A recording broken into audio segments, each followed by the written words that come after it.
بسم الله الرحمن الرحیم. نوم مې عثمان خان ده، یو تن د اکیډمي لوبغاړی. مسلکي کرکټ خو مې 45 کاله کېږي چې هډبال کرکټ ته مخه کړې ده. هغه نه مخکې مې ټینس بال کو.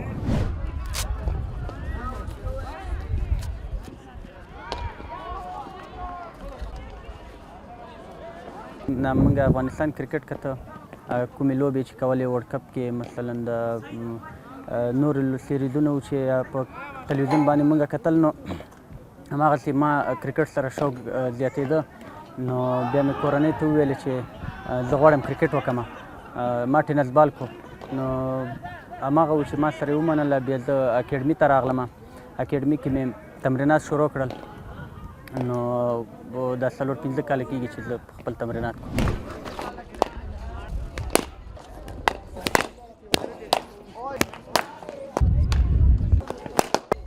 ما چې کرکټ شروع کوو نو ما کور کې مشوره وکړه، پلار ته مې ویلې، مور ته مې ویلې. نو هغوی بیا ما سره همغږي شول، وویلې چې صحیح ده ته اکیډمي شروع کړه. نو پلار او مور مې لومړي سر نه ما سپورټ کوي ډېر. ما چې لومړي سر نه چې کله ټینس بال شروع کوو نو بیټینګ سره مې ډېر شوق و که نه، علاقه مې د بیټینګ سره وه. نو ما بالینګ نه کوو ټینس بال کې. نو اکیډمي ته چې راغلم ما بیټینګ باندې تمرکز وکړ. ما چې لومړي سر کې کرکټ شروع کړ نو بیا د 14 کلنو ټرایلونه و. 14 کلن مې وکړه. هغه نه بعد ګریډ 2 مې وکړه، ګریډ 1 مې وکړه. نو بیا دا سږ کال انډر 19 پروسه چې شروع شوله نو کیمپونو کې ورسره هم 10 کسانو ته انتخاب شولم. بیا نو اوس مې بیا چې ګریډ 1 ته راغلم، ګریډ 1 کې مې ټاپ پرفارم وکړ. 3 ته راغلم. 3 کې میچونه مې وکړل، خو متاسفانه څه رقم پرفارمنس چې ما غوښته رقم ونه شه. نو بیا نو ما خپل تمرینات کول. الحمدلله چې سکواډونه اعلان شول، واخان شل اوریز جام کې مې نوم راغی.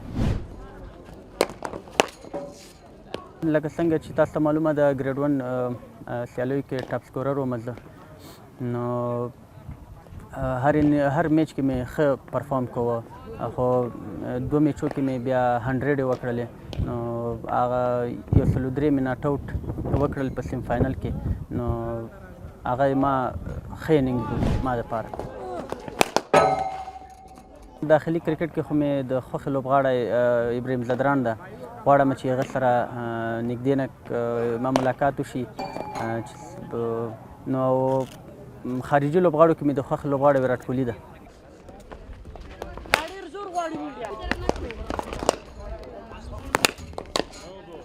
د هر لوبغاړي دا ارمان چې وطن دپاره لوبه وکړي. نو امام ارمان دا ده چې یو وخت د افغانستان نمایندګي وکړم په نړیواله کچه.